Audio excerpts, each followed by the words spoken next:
रामगढ़ एक ऐसा गांव जो दिन के उजाले में किसी तस्वीर की तरह खूबसूरत और शांत लगता था। लेकिन जैसे ही सूरज पहाड़ों के पीछे छिपता, इस गांव की खामोशी एक अनजाने डर को जन्म देती थी। इस डर की वजह थी गांव के आखिरी छोर पर मौजूद वो पुराना सूखा कुआं। बड़े बुजुर्ग कहते थे कि उस कुएं में एक अतृप्त आत्मा का वास है, एक ऐसी आत्मा जो रात के अंधेरे में अपने शिकार की तलाश में बाहर निकलती है।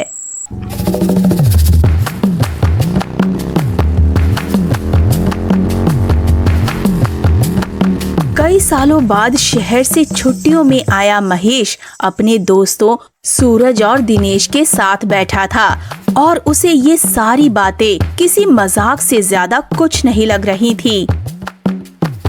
महेश, मान जा मेरी बात, सब कुछ करना पर रात में उस कुएं के पास बोलकर भी मत जाना।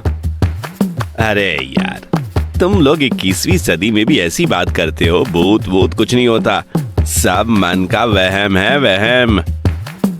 ये वहम नहीं है महेश, हमारे दादा परदादा कहते थे कि जो भी रात को उस कुएं के पास गया वो लौटा नहीं, या फिर अपनी सुध-बुध खो बैठा। अच्छा, तो फिर शर्त लगी, आज रात मैं उस कुएं से 1 लोटा पानी भरकर यहीं लाऊंगा। अगर मैं सही सलामत वापस आ गया तो तुम दोनों मुझे शहर में पार्टी दोगे। मंजूर है? ये पागलपन है, हम ऐसी कोई शर्त नहीं लगाएंगे। अब तो ये होकर रहेगा। तुम लोग देखो मैं तुम्हारी अंधविश्वास का पर्दाफाश कैसे करता हूँ। दोस्तों ने उसे बहुत रोका, पर महेश के सिर पर तो शहरी अकड़ और बहादुरी साबित करने का भूत सवार था। वो नहीं माना। आधी रात चांदनी चारों तरफ फैली थी, लेकिन हवा में एक अजीब सी ठंडक थी। महेश हाथ में टॉर्च और एक छोटी सी बाल्टी लिए उस कुएं की तरफ बढ़ रहा था। गांव की गलियां इतनी सुनसान थी कि उसे अपने दिल की धड़कन भी साफ सुनाई दे रही थी। जैसे जैसे वो कुएं के पास पहुंच रहा था, उसका आत्मविश्वास डर में बदल रहा था।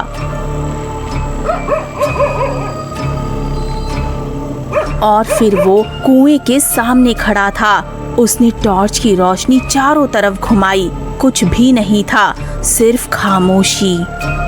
देखा, कुछ भी तो नहीं है यहाँ। खामखा डर रहे थे सब। उसने हिम्मत करके बाल्टी में रस्सी बांधी और उसे धीरे धीरे कुएं में डालना शुरू किया। कुआं वाकई बहुत गहरा था। उसने रस्सी खींचनी शुरू की। बाल्टी भरी थी, जैसे कि होनी चाहिए थी, पर अब बाल्टी आधी ऊपर आ चुकी थी। उसे रस्सी पर एक और खिंचाव महसूस हुआ, जैसे नीचे किसी ने बाल्टी पकड़ ली हो। कौन है? कौन है? कोई जवाब नहीं आया। उसने सोचा शायद बाल्टी कहीं अटक गई है। उसने और जोर से रस्सी खींची। बाल्टी अब और भी ज्यादा भारी लग रही थी। उसे रस्सी पर अपने हाथों के ठीक नीचे किसी के गीले ठंडे हाथों का स्पर्श महसूस हुआ। उसकी रीढ़ में एक बर्फीली लहर दौड़ गई। डर के मारे उसने अपनी पूरी ताकत लगाकर रस्सी खींचनी शुरू कर दी और जैसे ही बाल्टी कुएं के मुहाने पर पहुंची, टॉर्च की रोशनी में जो दिखा उसे देखकर महेश की चीख हलक में ही अटक गई। बाल्टी में पानी के साथ एक औरत के लंबे काले बाल फैले हुए थे और उन बालों के बीच से 2 चमकदार लाल आंखें सीधे महेश को घूर रही थीं। इससे पहले कि महेश पीछे हट पाता, गीले बालों से भरा एक हाथ बिजली की तेजी से बाहर निकला और उसका पैर पकड़ लिया। वो पकड़ बर्फीली और बहुत ही मजबूत थी। वो उसे अंदर खींच रही थी। छोड़ो मुझे, छोड़ो मुझे। आजा, मेरे साथ। अगली सुबह जब महेश घर नहीं पहुंचा तो गांव वाले उसे ढूंढने निकले। सूरज और दिनेश उन्हें सीधा कुएं के पास ले गए। वहां महेश की टॉर्च और एक खाली बाल्टी पड़ी थी। महेश कभी नहीं मिला।